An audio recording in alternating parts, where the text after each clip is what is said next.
greeting them first. I'm joking, the present being present. How are we doing today? Good. Excited. It's the first time I've ever done a podcast, so yeah. Yes, I knew so.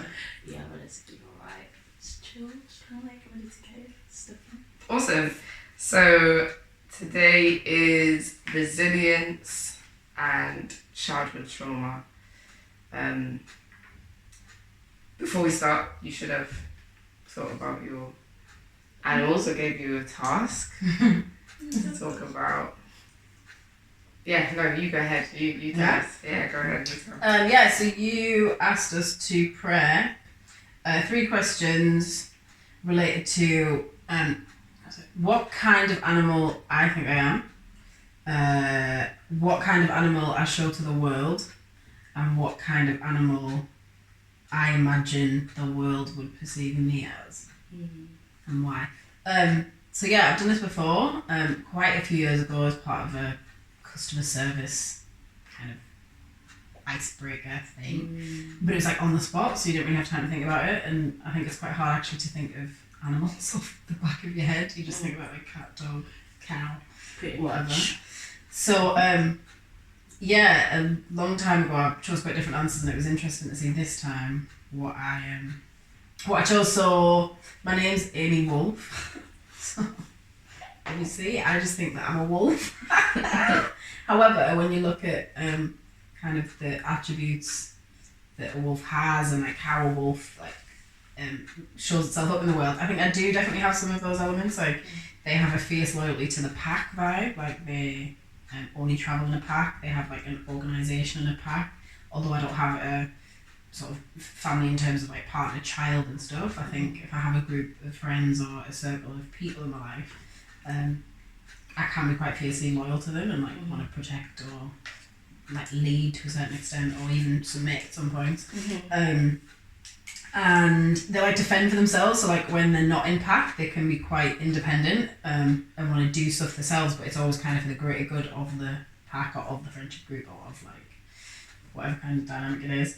And I did have to think, okay, because my name's Amiee Wolfe, let me choose something that's not connected to just my name. So I chose a dolphin, because they're quite cute. I'm small, yeah. But they're also really friendly and like, you know, they always want to like say hello to people and be visible and be sort of seen, and I'm quite a person that needs to be seen and heard. But they do as they please, so they're massive lovers of self-pleasure and they're quite sexual beings as well.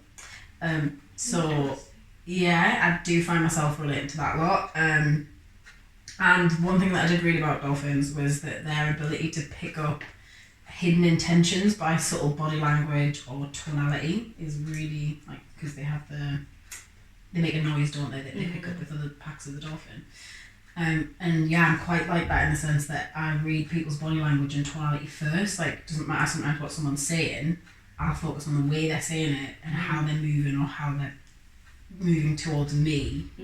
And I kind of maybe assume my own intention, but I do tend to pick up, I think, their intention a little bit better than body language. Yeah. Do you want to do your I am? No, please carry on. Yeah? No, I think go for it to your I am. So what you think you that's are what I from think internally. I am. So that's who I think. And yourself. If I had to name myself an animal, I would say, yeah, a dolphin or a wolf. And yourself, yeah, no, and you explained why, which is great. Yeah, awesome, nice. Very nice. Very thought through. Not gonna lie, didn't really do it. Just personal situation, but whatever. Just sat down thinking while you were speaking. I see myself as a house mouse. Like I'm small. I tinker around. I just like to create my little cove and stay there. But yeah, I see myself as very small. Let's just say that. That's where I'm at. I don't have any qualification or anything really to expand, but just listening of how you were describing yourself and stuff like that. I was just thinking to myself, Yeah, a little dormouse. Like in Tom and Jerry, the little thing on the side. I mean, that's interesting actually, because you said mouse to that one, it kind of feeds in, I guess, quite nicely, because the next one was what kind of animal I show to the world, and I actually said a mouse.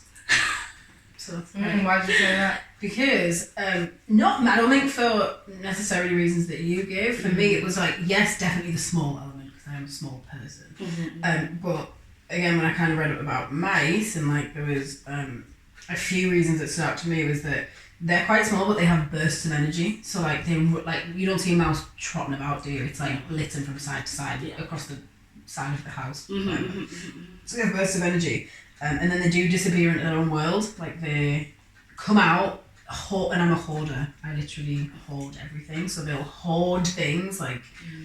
You don't see it happen because they do it again like behind closed doors. So they'll hoard things and they'll take them back to their family. So they disappear into their own world, take them back to their family. I'm quite like that. I like to collect things, but I'll bring them back to my house. I'll bring them back to my car, my room. And they don't really draw attention to themselves either. Like they will, like if you have a pet mouse, they do quite like to be the centre of attention because they're like, I'm being stroked. But in the wild, they don't like to be out and about. They just want to be getting on with their stuff, doing it. And I think I'm quite like that. If I'm in a busy space of mind, I just want to get on with it. Don't look at me, don't talk to me, just let me do it. But yeah, if you put me in a room and ask me to do something, I'm quite happy to be like, okay, cool, I'm here, I'll speak, I'll do whatever. Going back to kind of the hoarding thing, they like to plan for the future as well. So they're always thinking about, I mean, I don't really know what mice think, but they're always, and they get tested on a lot, you know what I mean? Mice, rats, like they're quite intelligent beings, like they're, not necessarily intelligence, but they react similarly in some respect to humans in terms of like DNA and like the way that if a chemical's put into them, they'll kind of be tired or they'll reduce their energy or it'll increase or whatever. So yeah, I think it's similar really like when you said, because you think of yourself as small, I don't think for me it's that I think of myself as small. I think if it's me showing myself to the world, I do like to do things and people think I'm small, but I'm actually like I say, I can do the most, but people like, it's like underestimate. I like people to kind of underestimate me a bit because then I can show them actually. And like Tom and Jerry. He's always putting out tricks. Yeah. And Tom underestimates how much Jerry actually is clever. And there's a thing about is it a mouse and an elephant? Like an elephant is scared of a mouse. Yes. Like that kind of thing. Like, you know, I think Interesting. in jobs in the past and stuff, like I've been maybe not looked down on, but like underestimated, and then someone will say, okay, Amy, can you fill in for a manager all day? And then everyone's like, wait, what? We thought you were just going to sit there and tell everyone what to do, but I'll actually make changes or like pull something out of it. So it's like, I think the big guys look down on mice sometimes, and the mice actually scares the big guys away. Nice. I like that. So from the outside, looking in, it's more of a mouse. Yeah. Yeah? Yeah. I like your reasonings too. Really interesting.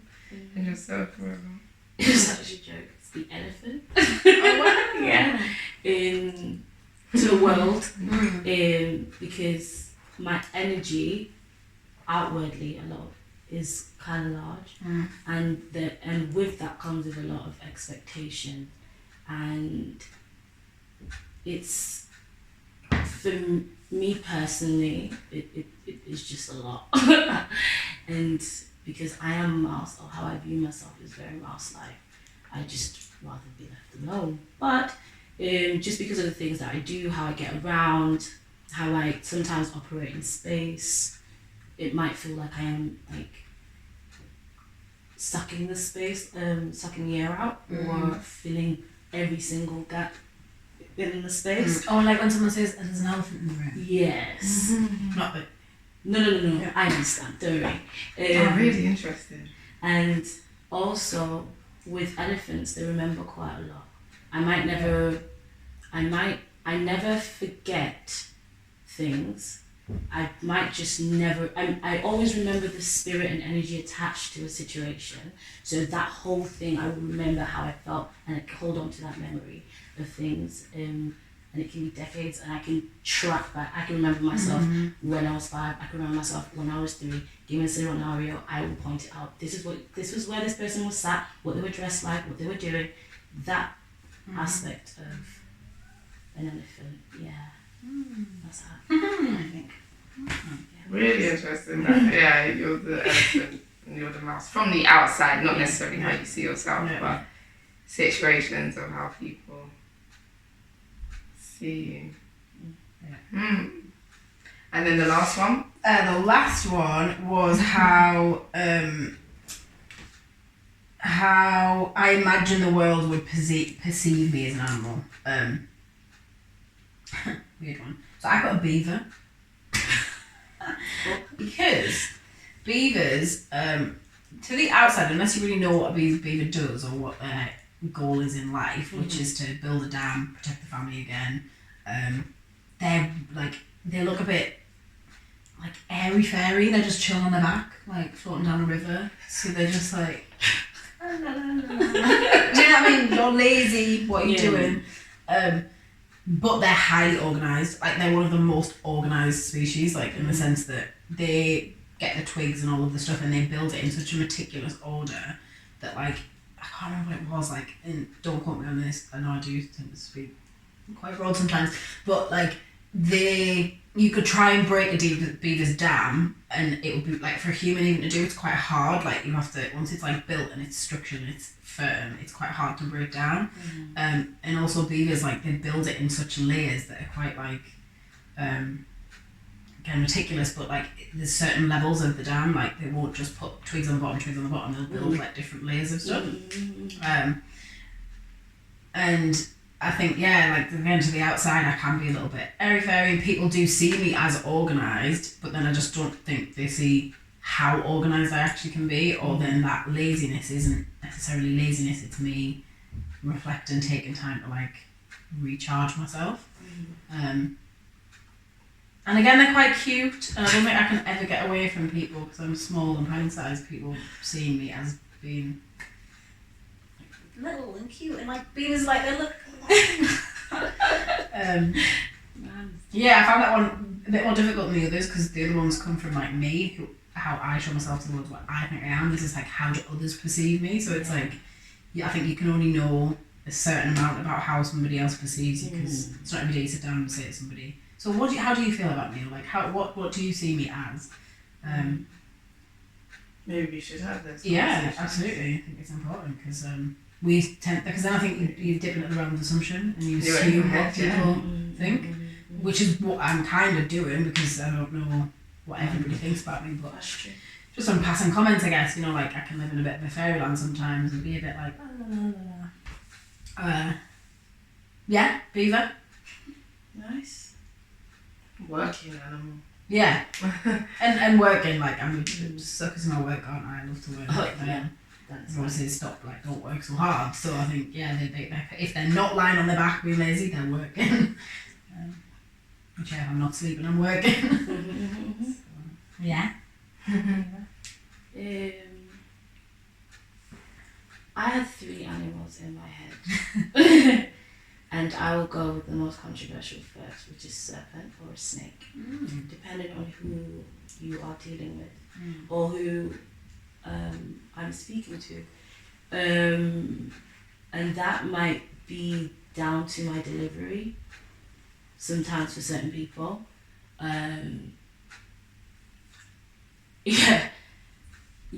That and the way that I operate in space, and some may say manipulates space. Then another animal I was thinking was a bear, because I am like a mummy bear, I'm like the auntie sometimes to some people. But then it all came down to being a chameleon at the end, because it really, when I look at the length and breadth of friends that I have, or associates that I have, and the jobs that I have had, and where I've been,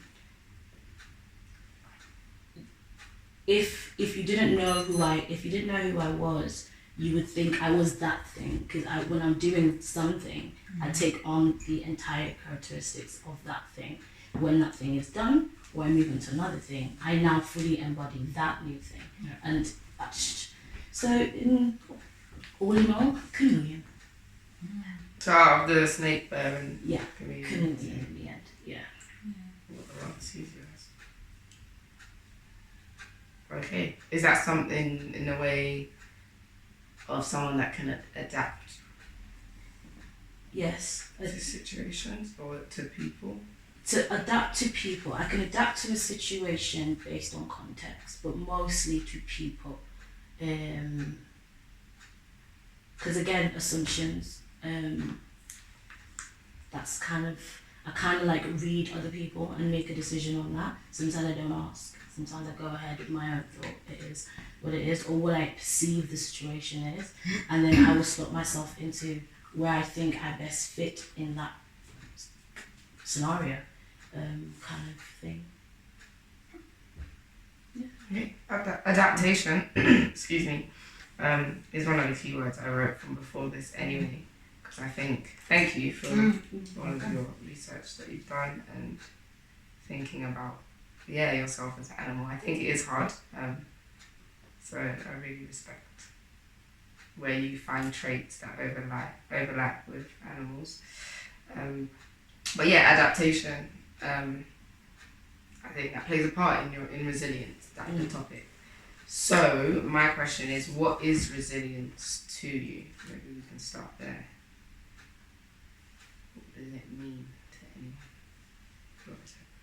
Striving, pushing past the limit, or holding on to not to a situation, but there is an end goal, and even though there are stumbling blocks to that goal, you can keep focused. I think focus actually would be a better word. Focus on the topic or whatever it is you're trying to do, and whatever you're doing in between is the resilience part in trying to stay aware of yourself, or basically discipline in a way, in what you're doing. Yeah, I think resilience for me is it's definitely subjective to the situation, in the sense that being resilient from something that's affected you in the past in a negative light, being resilient to continue life or just to continue with a positive mentality. I think that's emotional resilience, and then you can have physical resilience, which is you're in a 20-kilometer run. You have to be resilient to keep that energy going, to keep it flowing. And then you have spiritual resilience, which is the want to better yourself in a spiritual manner, whether it be meditating, doing yoga, reading up about things. So I think, much like you said, focus and just the goal or the task at hand, or the goal that you want to get to, whether that be your great mental health, or finishing the run, or meditating for 30 days, is focusing on that end goal, which might not end. It might not be that there is an end goal, but it's focusing on it and making sure that you keep yourself accountable to it. Very subjective for me, I think. That I agree, that I most definitely agree.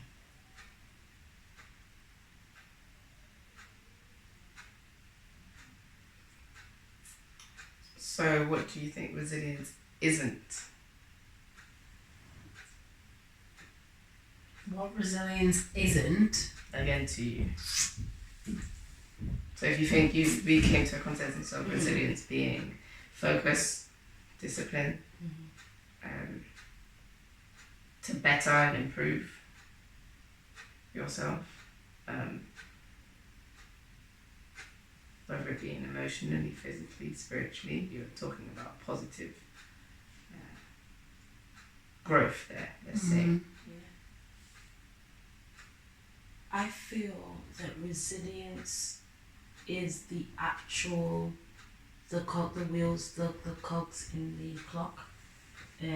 Say that we want it to tick, and then we've got the frame. I feel like resilience is the continuation of things. It's not So to answer your question of what it isn't is pretty much giving up in the simplest way. Because if I cannot go on and I cannot motivate myself to carry on, it's stopping. That would be what I think resilience is not. Unless stopping is what you need to do to help you carry on to whatever next journey you're going on.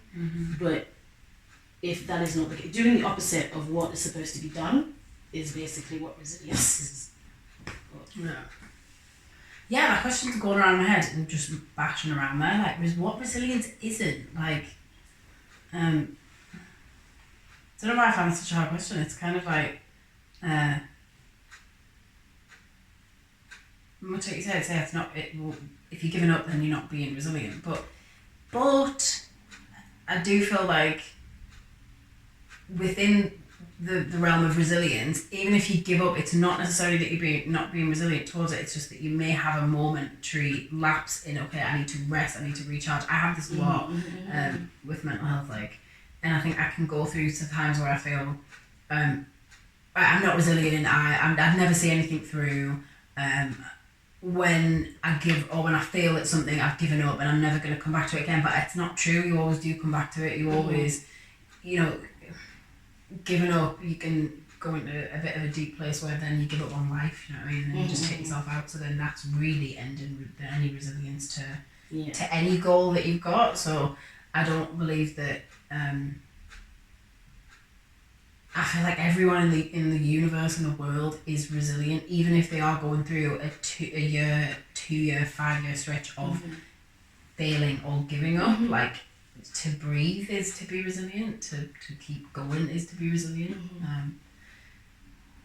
So I just feel like what resilience isn't, because I think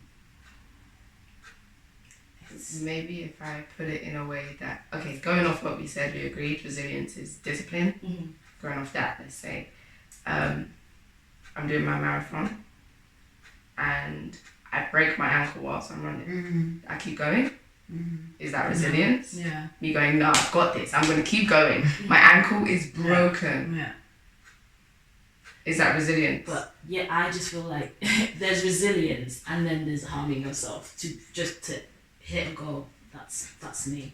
Like, if I've broken my ankle, just because, what if the finish line is another 2 miles away? Should I risk messing up my leg even further just because I want to gain this goal, or can I stop and can I reach this goal another time? Like, for me, that's where I'm like, I don't believe in I don't mind sacrifice, but context, what is the sacrifice for? Because now, after I finish this marathon, tomorrow I've got work.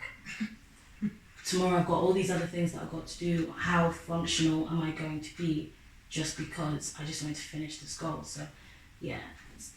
It's not easy. Maybe you've got a, I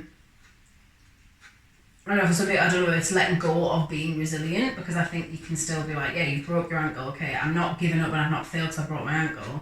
This is now where I have to flip it almost and think, okay, well, I had every intention to finish the race. I'm still resilient in the fact that I wanted to finish the race, but actually something outside of my control has now happened, and I have to look at myself in a kind way and not, because I guess, with resilience comes sometimes self-sabotage. You can sort of beat yourself up if you feel like you've not been resilient enough to reach something or to finish something. So, maybe then you've got to set that sort of striving resilience aside and say, okay, look, something's happened outside of my control, so now I have to look after my ankle. I can do the race next year. Yes. I can do the race in 2 years' time. So yeah, that's why I say I think resilience lies in everybody and doesn't go anywhere, because I think you flip what resilience means to you in the moment based on what is happening around. Yeah. So resilience isn't necessarily a one thing of discipline and working hard, but being able to look at your situation from a bigger picture, let's say. It's like I don't know if I read someone or something like where you'd say, oh, my kid's not very resilient, or isn't resilient. I don't think you can say that a person is or isn't resilient. I think everybody has a level of resilience in it. It's not a have it or don't have it. It's not like I can sing, I can't sing. It's a, in that moment, are they being resilient to the goal, or have they just flipped the resilience a little bit and thinking in another light, rather than it being so rigid and like coming down to succeeding or failing. Yes. Yeah. Because I've read that where like when I read it, someone said like, "Oh, my kid's not very resilient. My kid's not a resilient person." And I just thought, well, maybe not in this situation, but maybe in another situation they are, or maybe yes, they're giving up or putting this task to one side to do another task that's going to be better for them, or another task that's going to make them even more resilient to anything they've been through. Mm-hmm.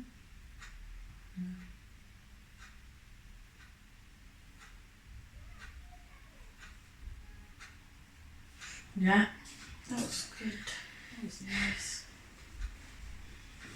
So,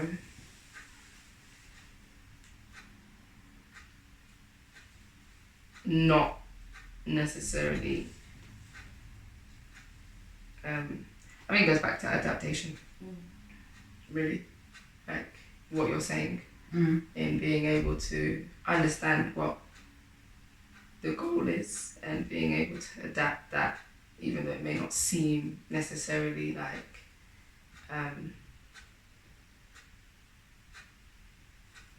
seem directly like what the goal is, but seeing the bigger picture and being able to adapt it in those moments. Yeah. So just being conscious and being active in being aware. So it's not about being passive, let's say. Yeah, and it kind of goes back to like the situational thing. Like, obviously, if something happens to you as a child, or something happens to you in younger years, or something happens yesterday, like looking at that situation and reflecting on it helps build resilience for if that happens again, or if a similar situation comes up. It's kind of like the more something happens, or hopefully if it is something that happens in childhood that isn't particularly on the great side of things, not that that exact situation happens again, but the way you handle the situation, you can be resilient to building up the backbone in yourself, whether it is mentally or physically, to handle a similar situation, but maybe a little bit better this time, or maybe with more patience this time. And I don't think we quite know when we're building resilience. I think sometimes it can go over the top of your head, like you're not necessarily aware that a little disagreement that you have yesterday actually means that if you have a disagreement with someone else tomorrow, that you're going to handle it so much better. But that is building resilience towards maybe your mode of how you deal with confrontation, or how you deal with rejection, or how you deal how you deal with something. I think we're always building resilience to so many different situations. Yeah, it's very resilience is very much in the realm of like growth and like I said, failure, success, or it's a very interesting topic. It's one that's quite, I guess, close to my heart in mental health ways, because I'm thinking about like myself. I can kind of, that's one word that I do beat myself up with a lot, like is resilience. Like if you don't do something, I don't think I use the word resilience in my everyday vocabulary, but if I don't do something, it feels like, oh well, I'm not, if it happens again, I still think, how am I going to deal with it if it happens again then? But then when it happens again, and I deal with it, you move on, you move through it, and that's what I mean. I don't think you're not quite aware sometimes that you're building resilience, because you're just trying to manage it better for your own mental health, or for, showing yourself up in the world in a healthier way.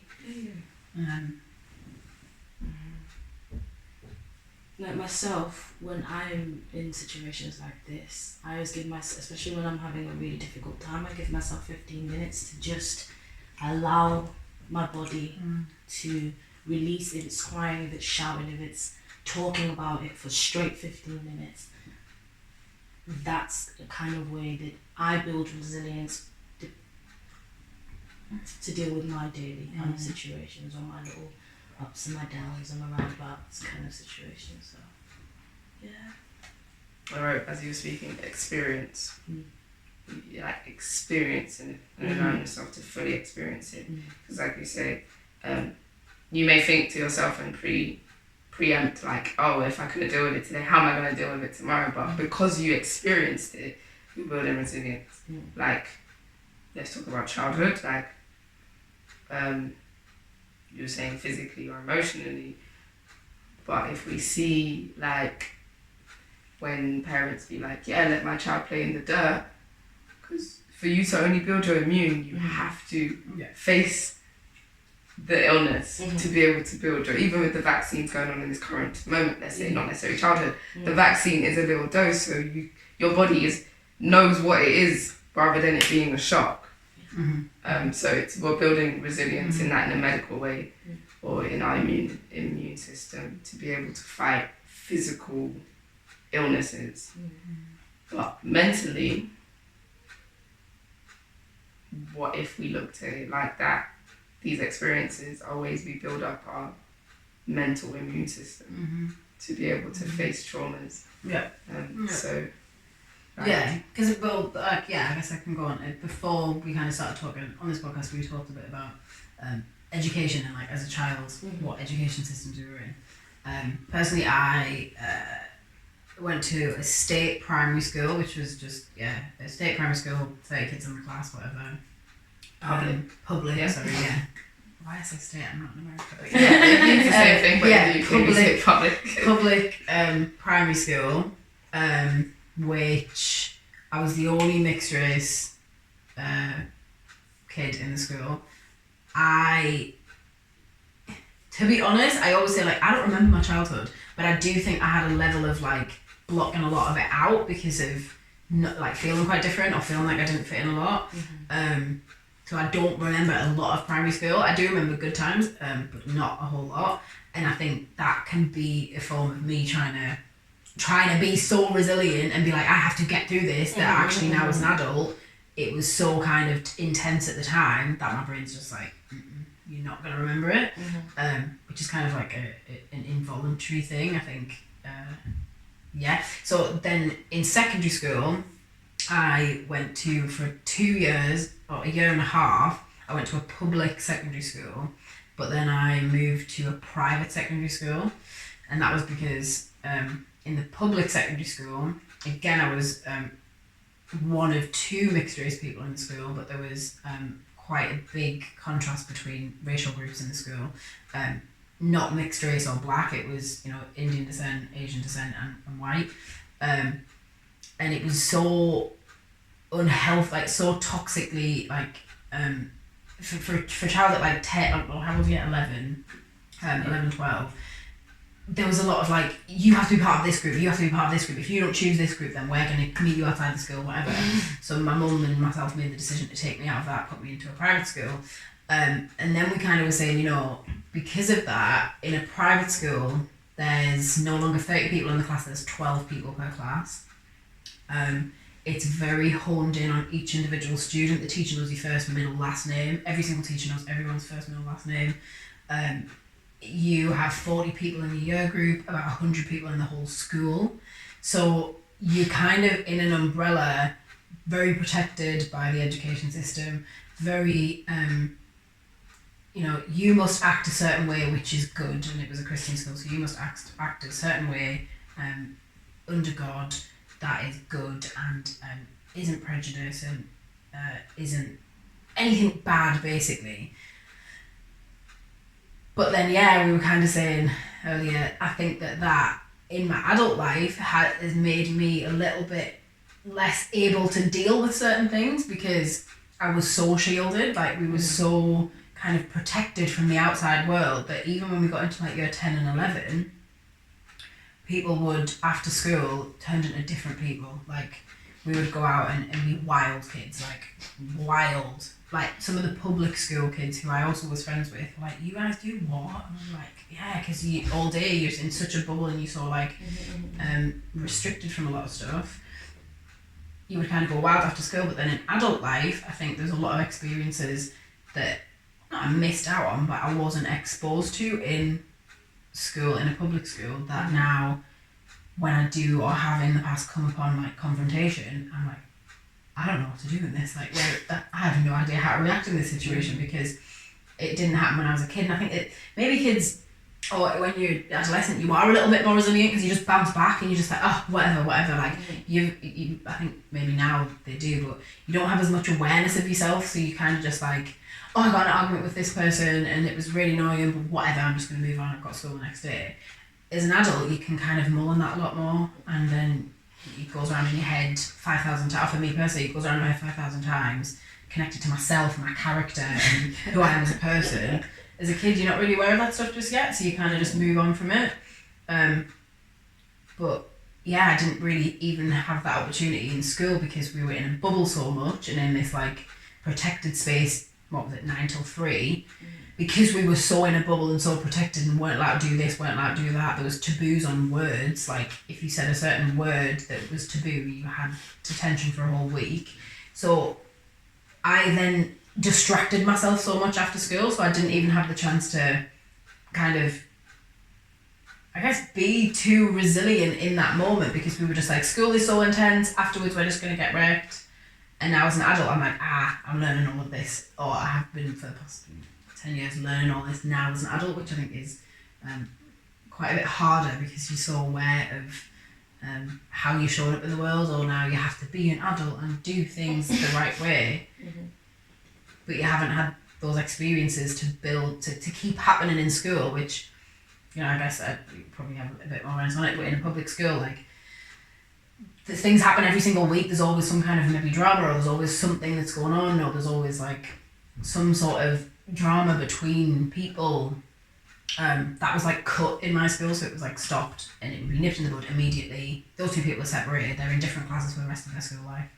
You will see that person, but you will never have a chance to get back to that, which then hinders that resilient trait, doesn't it? Because you can't have that experience again, or you being, that experience being taken away from you, and that school obviously thought, you know, that's the best way to deal with it, but actually I think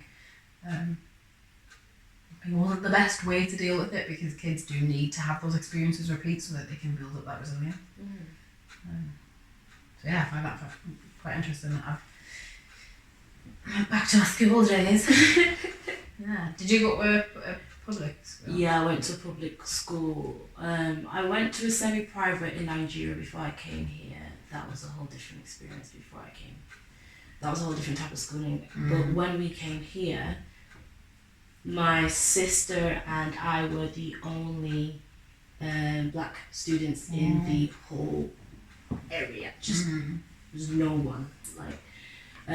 So for the first 2 years, so my little sister was in reception and I was in year 4, being chased around, trying to lick your skin, all these daft nonsense that you deal with. So how I decided to deal with it is, you guys noticed my accent situation. So I went into listening to how they speak, because I was like, if you're not, I'm speaking straight English to you and you're trying to find every excuse to say I don't sound right. So what I will do is mimic your sound, and then that's why it doesn't matter what city I am in. If I am there for 24 hours, my accent will change and it will sound like because I want you to forget this and just deal with me as a regular person. I don't want to be singled out. I don't want to be special. Just let me be. So yeah, that was pretty much how I ended up dealing with other people and conflict resolution, even taking some of the words they would use, because to me it would be easier to communicate to that person because those are the words that you're used to. That's how I've watched you speak to this person. So this is what I'm going to take. So when I'm dealing with you, there shouldn't be any reason for us to have a problem because I'm communicating as I've seen you do. Until myself and you create a relationship or whoever it is, that's when the communication might change and you might see a different side of me. But on the face value, what people tend to meet is what you are giving to me is what you will naturally receive back, kind of that's how I dealt with resilience, with all the madness of being the only ones here in England. Yeah, the accent thing's interesting because I've got a few friends in my life now who and you were probably the first person that I'd met who did have that interchangeable accent so strongly, and like we all used to be like, haha, Mirabel's from everywhere, and it's interesting because I did a very similar thing. I lived in Australia for a short period of time. Day one I get there, not day one, but day one I get to a school there. I remember my mum dropped me off from the reception. I'm sitting there. This girl comes over as a buddy. And she's like, oh, where are you from? I'm like, oh, I'm from London. And she was like, okay, yeah, cool. I'm not from London, I'm from Sunderland. Well, my accent is from Sunderland. Yeah. But I felt so pressured to fit in or be something that they could relate to that I just came out with this, like, everyone loves London, so I'm going to have this London accent. I was actually mimicking Hermione Granger in my head. She's got a really good accent. And everyone used to get me to say 7:30. That's also a Harry Potter reference. Yeah, so very similar, I think, as an adolescent, because I was 13, 14 then, being probably similar. 8, 9. Yeah, it's like that adolescent, you're trying to like get who am I and get to know who you are. That was how I tried to deal with fitting into somewhere, which, because I did that, again with resilience, I don't think I was able to build any resilience to being different or to just fitting in. I put up this wall, this veil, and was like, this is who you were going to think that I am, and it's not who I am at all. So going through it was a year and a half of that, to then get back and say to everybody that I knew on MSN, left them a voice note, hi guys, this is my actual accent, sorry that I lied to you for a whole year. And they came back like, why did you, your accent is amazing, why didn't you speak in this? And I remember that was the first time I thought to myself, like, this is why you just have to be yourself, like this is why you just have to be exactly who you are, because even though I was trying to be something else, they loved me for who I was anyway. And that sort of situation, like, you know, maybe hiding something or being a bit different in front of people, it always comes out that people will love you for who you are anyway. But I think by us doing that, putting on this accent, we were almost like stemming ourselves from being resilient, from experiencing that, even though it was so painful, like we've then kind of got to go through that situation again at some point. And again, until we finally get the message, like, you don't need to do that from a place of like fear or from a place of fear of what other people think of us, you know. And I think I've finally got to that place in my life where the situation and the experience happened so many times that now the resilience is steadfast in me to not. The resilience has almost changed from not trying to fit in anymore, but just to be myself. I'm resilient to be myself always. You know? That's a good one. Because that lets you see it all, and it's not in that moment, and that allows you to be able to adapt, and not adapt to avoid, and put up the veil, and adapt, and put on the accent. But you're being true, you're being resilient to be yourself. I like that. I just think that was cool. I just think it was cool to be able to be all these different people, and I can be whoever I want to be. Which, you're always told that you be whoever you want to be. But to some kids, because they're so fearful of what other people think, that means don't be themselves.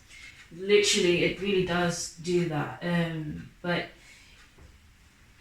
I agree, to be honest. Now what I do when those accents come up, or if I ever have them, I use them to either drive home a point, or I'm using it for comedic value. Like, it's now like a flourish. Yeah, I don't think for you, it's very, even when we met and you had the accent thing, I don't think for you it's even something that is really coming from, I think it's just that you're conditioned to like that now, so that, and some people do go to a different city in town and you pick up a bit of like a London accent, or you pick up a bit of this accent, especially when they're strong. I think it's now quite a beautiful addition. It's not like something that you have, it's not a veil anymore, you're not doing it to fit in. You're just doing it because it's more like a compliment, isn't it? I appreciate your accent, so I want to do something. Yeah, that was nice. That was playful in my ears now. Yeah, man. I remember a weird situation, I don't know how we do it for time, but I remember a funny situation in the UK. And it's funny now, but a guy liked me in primary school, and he couldn't date me out loud, so I had to date him alongside my friend. So we ended up being in a kind of like a group situation.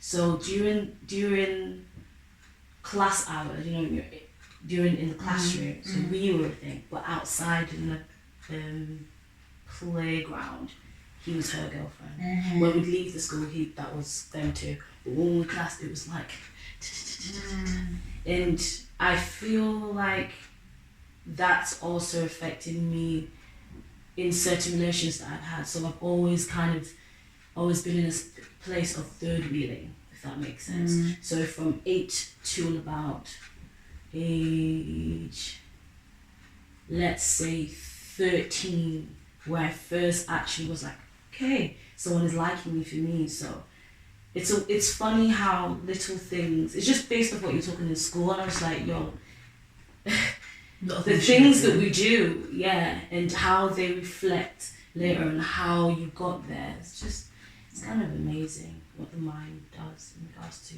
being resilient in that situation. And being aware, so then if it happens, I think the older you get, the more aware you are in situations like that. So then if a situation comes up that's similar to that, you're not going to act the same anymore, whereas as an adolescent, you're just going to keep, you know, hopefully, I mean, you might have an awareness not to, but you tend to just keep repeating it. And like, it's that euphemism of kind of seeing a hole in front of you, falling in the hole, you see it again, you try not to fall in it, but you still fall in the hole. You walk down the street again, you see it, you sidestep it, but you still fall in the hole. It's like, we have so many chances now that we're older to see these opportunities and see these situations as opportunities to grow.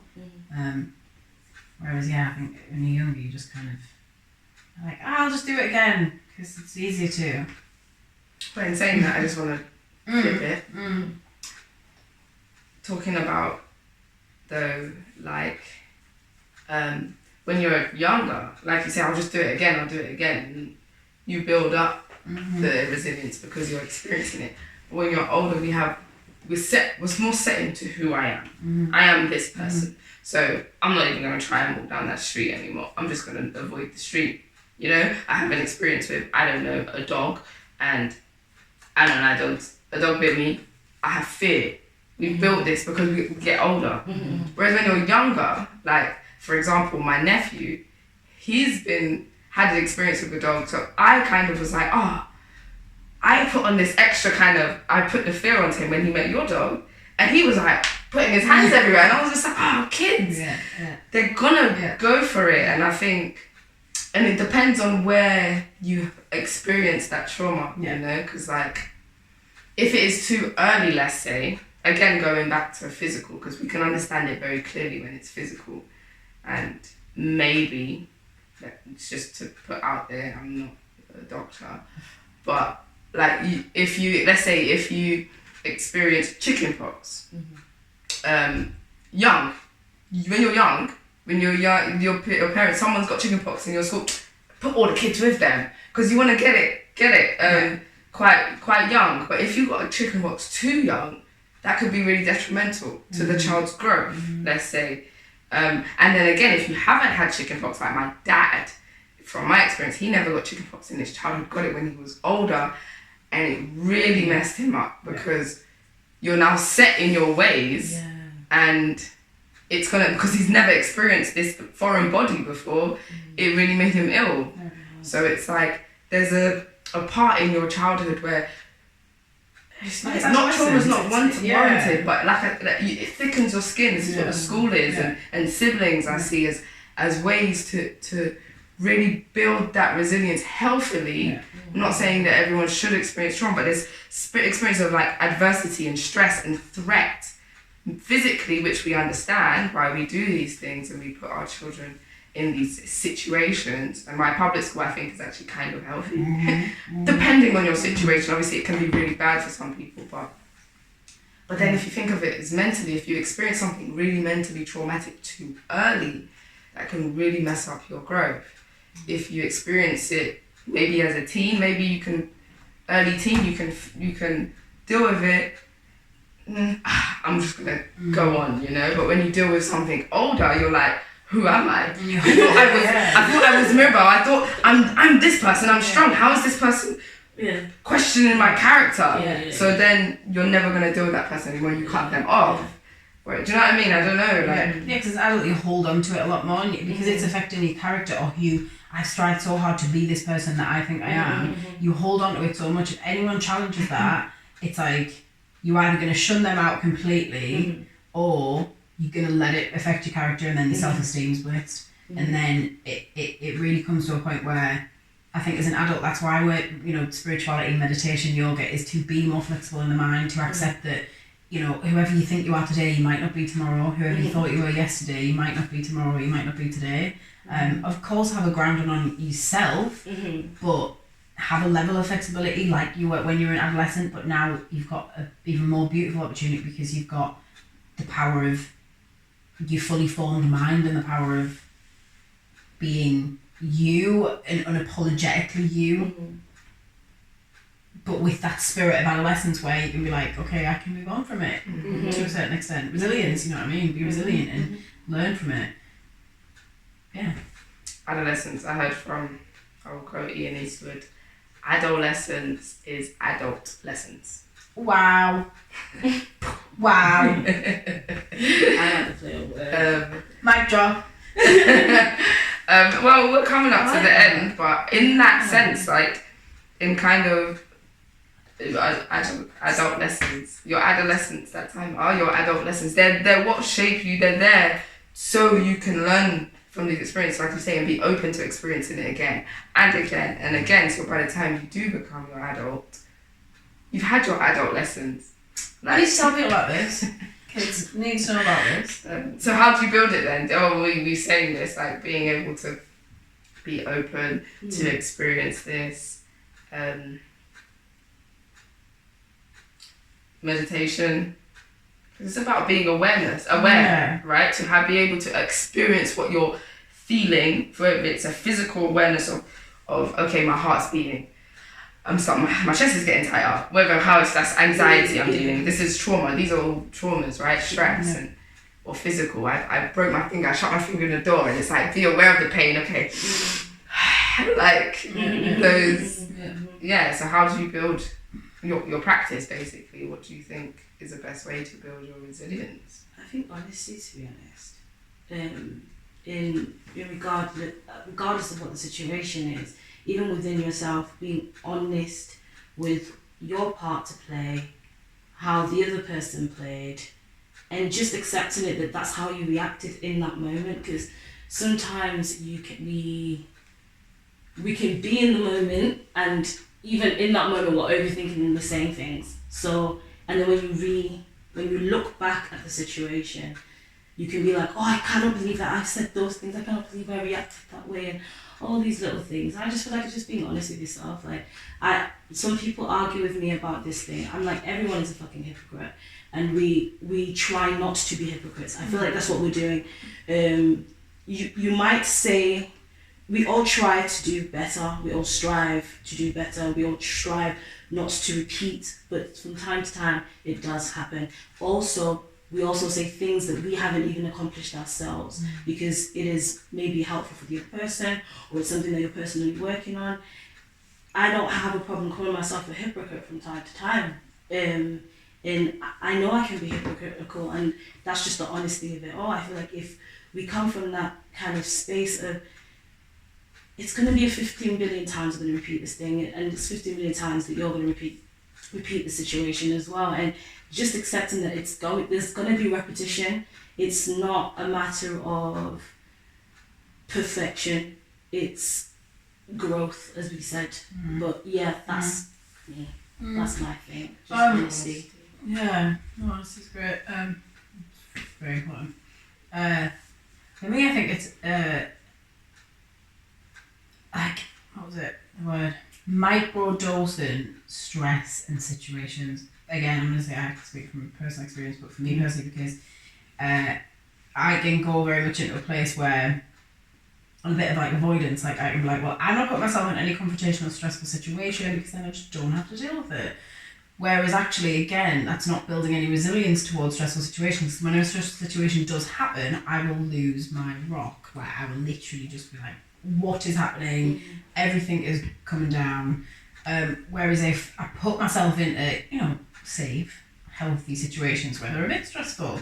Give myself a little, and that could be such a thing as small as giving yourself a little deadline and having like a reward scheme, like, okay, well, you're not going to buy that dress that you wanted at the weekend if you don't get X done by Friday. That's a bit stressful because you're like, okay, well, I have to organise my time now to meet this deadline so I can buy the dress or whatever it is.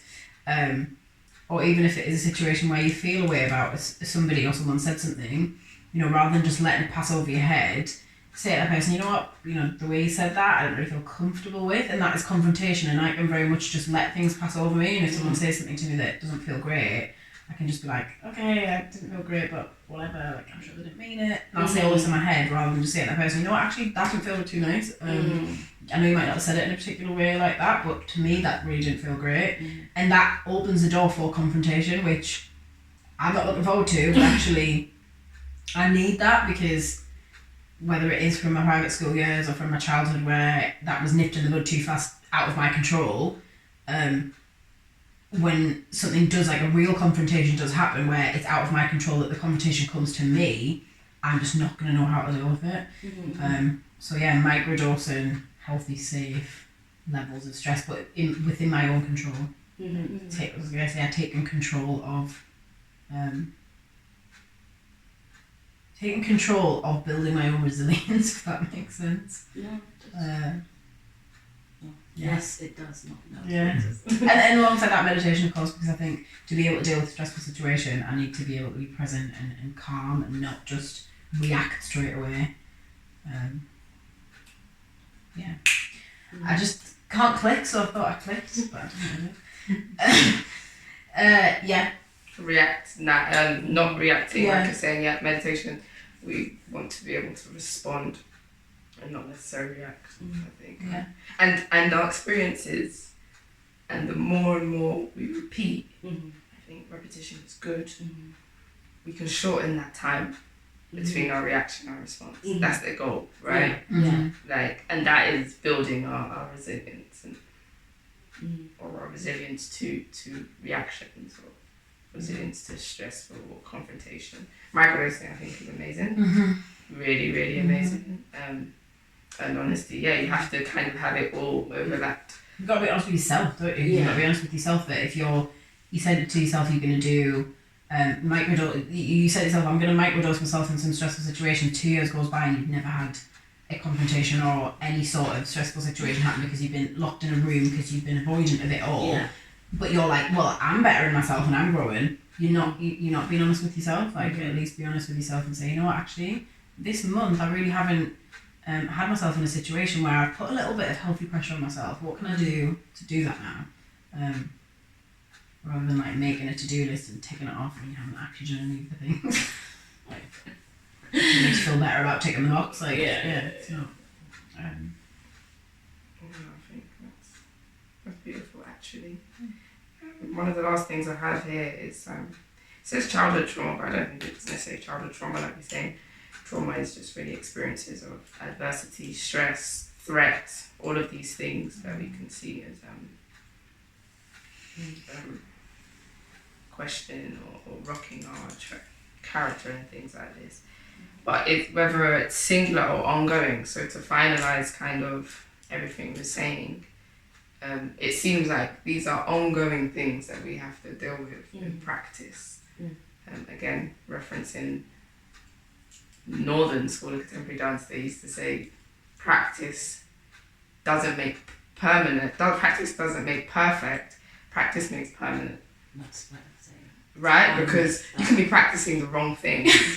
And it doesn't mean you're perfect. You're perfect at doing the wrong. You're perfectly wrong. Exactly. And not wrong or right, but perfectly, let's say, unhealthy in these situations, in the context we're talking. So it's about trying to set ourselves these situations where you can micro-stress it, so microdose it, so when you're in the situation of real life and it's happening, you've already got your practice. So now you're making this permanent. Okay, I know how to, if some confrontation comes to me, I can deal with this because I've been practicing my confrontation, I've been practicing this resilience, you know? So practice makes permanent. And adolescence. referencing those people. Great. Yeah, but really nice. I've had a really nice conversation. Yeah, so. Yeah, really, really amazing. Any final words? No, let's do it again. Yeah, no. I do think there's a part 2 for this because it's a life. Oh, like you say, it's ongoing. So we could come back, be talking about the same thing in like 6 months, and it would be completely different words coming from all 3 of us, like or both of you. Because it is something that has to keep going. But yeah, no, really amazing. Thank you for your time. Thank For you. both of you and anyone that listened.